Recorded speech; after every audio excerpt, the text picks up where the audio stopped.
Hello farmers and welcome. There is a crop that is quickly replacing traditional cash crops within Kenya. It's really gaining favor in many counties due to its ease of production and good returns. Avocado production. The soil type, rainfall, temperatures in these areas are also the best for avocado production. I decided to do a literature review on nutritional benefit of avocado fruit, and I must admit that I am impressed. It has high protein content compared to other fruits that I know. And yes, I have said protein. The variety of vitamins it provides makes it a superfruit. You know folate, the supplement that doctors give to mothers during prenatal clinics to ensure good development of the baby? Avocado has some of that and many more. I have also learned that about 70% of the antioxidants in the fruit are found in the seed. Yeah, the one that we like to throw away. Can't believe. Imagine avocado seed. People blend a small piece in the juice for nutritional benefits. I have been wondering why all small animals like this fruit. Back in the village, during avocado season, all dogs looked active, happy and healthy.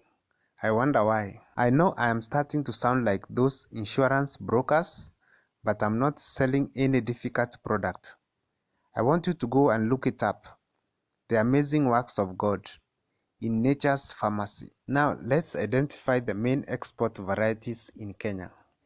The main varieties are Fuerte and Hass. Fuerte has been the standard variety since early 90s, but lately Hass variety has gradually taken over due to its superior qualities like nutrition and shelf life. In this picture, the first two are Fuerte at different stages of maturity, and the third fruit is Hass.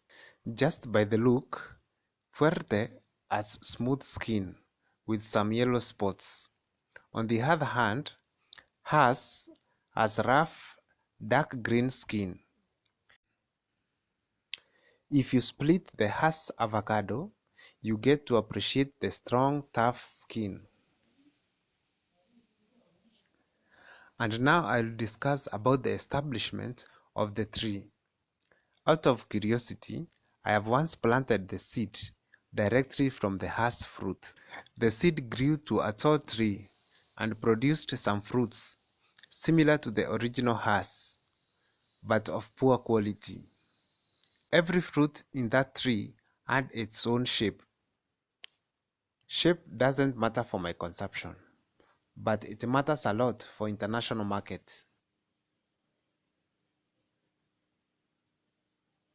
The ripe fruit from this tree had a very thin flesh compared to the large seed size, and the taste was all over the place, not exactly like Hass flavor. And so, what is the best way of planting the avocado, you ask? Grafting is the method used to ensure uniformity of quality and production in avocado varieties. Now I must insist that it is in your best interest as a farmer to source grafted seedlings from a certified nursery. Certification is done by KEFIS. Quality matters in export business. Avocado is a tree that will produce for more than 50 years, and so start with a good product. Why pay 200 shillings for a seedling that dies in 6 months or produces the wrong fruit? There are some quality checks you should insist on when buying seedlings. The seedlings have to be mature. 8 to 12 months is okay for me. The grafted union has to be completely healed before planting in the field. I have seen some nurseries selling seedlings with grafted tips. I wouldn't recommend such. The rooting should be healthy with no dark areas suggesting rotting. Why should you incur more cost drenching fungicides? And finally, the hardening has to be done well to acclimatize the plant. And now, let's talk about planting. Avocado do well in most free-draining soils except the black cotton soils. Avocado, just like pawpaw, do not like wet roots. Waterlogging causes root rots and kill your plants soon enough. The first thing that every serious farmer does is a soil test. A standard soil test will cost around 4,500 Kenya shillings, and it's worth it. I want to demonstrate how I plant a seedling. The plant spacing is 7 by 7 meters. I want a 2 by 2 feet hole. I first dig the first 1 foot and place this topsoil aside. I then dig the other 1 foot and place it on the opposite side. I get a wheelbarrow of well-composted farmyard manure. You can use 1 bucket depending on availability and cost.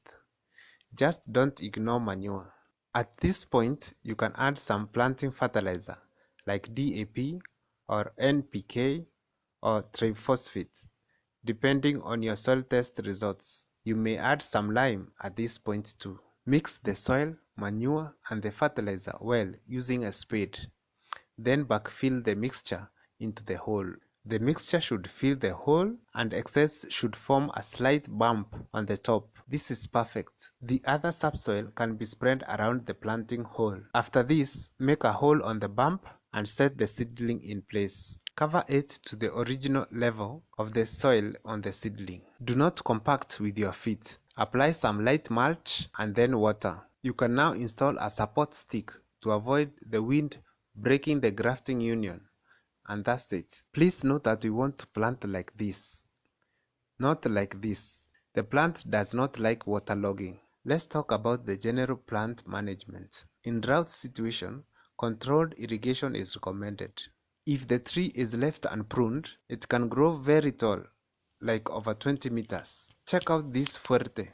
She is 40 years old and still in production, but it's not easy to harvest. I used to climb avocado trees as a young boy, but soon I learned that avocado branches are not reliable. One day I dropped from a tree sitting on a branch. I wasn't hurt, since my parents had plowed the farm, and this cushioned the impact. Early pruning is done to have 3 to 5 main branches producing avocado. A common pruning practice is to cut the top shoots in order to discourage vertical growth and encourage lateral branching. Short crops are easy and safe to manage. As a routine, pruning is done after every harvest season. Back-facing branches and diebacks should be removed. If you leave your plant to be very bushy, it creates a microclimate within the plant that encourage pests and diseases. Insects like to hide in dark places. In fact, one of the avocado pests is a moth, and we all know that moths are creatures of the night. Check out my IPM video and learn more. A farmer needs to ventilate or open up the plant. This allows sunlight to come in too. Just don't overdo it, as avocados also get sunburns too. Ensure you have a clean farm. Control weeds by either slashing or mulching at the base of the plant. Weeds can hide pests and compete for nutrients. It's also a good habit to support low-hanging branches if you can't prune them for any reason. I like doing foliar application as from flowering stage. The reason behind it is that besides the basal application of NPK, the whole process of flowering and fruit set require other micronutrients like boron. Adding some organic manure twice a year is a good thing too. Just use the fork jembe, don't use the other flat one that may cut the feeder roots. Avocados has various pests and diseases, and I've already mentioned root rots during the seedling selection stage, although this disease can kill your plant at any stage. Fruit flies is a serious pest, just like in mangoes, but it can be controlled with pheromone traps that are strategically placed on trees.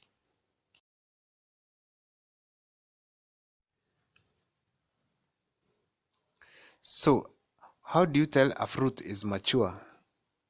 Fuerte will change from shiny green to dull green and will ripen within 2 weeks after harvest. Hass will change from bright green to dark green, and eventually as it ripens, it becomes very dark. The fruit will ripen within 4 weeks after harvest. Now let's go to the field and do some harvesting. The method of harvesting matters a lot if you target the export market. For the local market and my home consumption, I use a long stick to pull the fruits and collect them in a basket. If they are within my reach, I can pluck them and place them in the basket. I have learned that you cannot do this for export market. You can't even drop the fruit. Plucking from the tree without the fruit stalk opens a wound on the fruit. Injuries on a fruit start a chain of biochemical processes that speeds up ripening, which should be delayed.